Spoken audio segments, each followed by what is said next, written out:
Γεια σας. Θα ήθελα να μας πείτε το όνομά σας και με τι ασχολείστε. Λέγομαι Βασαδάκης Δημήτρης και περίπου 6 χρόνια τώρα διατηρώ ένα φωτοτυπικό κατάστημα εντός του δικαστικού Μεγάρου Χανίων. Πόσο χρόνο και δυνάμεις χρειαστήκανε για να δείτε τα πρώτα αποτελέσματα στην εταιρεία M-Goldex? Ο χρόνος που χρειάστηκε ήταν περίπου στους 3 μήνες. Η αλήθεια είναι όμως ότι όλη αυτή την εικόνα τη φανταζόμουν από την αρχή, οπότε θεωρώ ότι από την αρχή είχα τα πρώτα μου αποτελέσματα.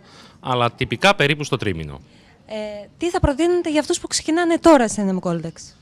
Αυτό που είναι πολύ σημαντικό να καταλάβει ο κάθε ένας καινούριος συνεργάτης της M-Goldex είναι ότι έχει να μοιραστεί μια φοβερή ευκαιρία με τους ανθρώπους που γνωρίζει, τους φίλους του και τους συγγενείς του.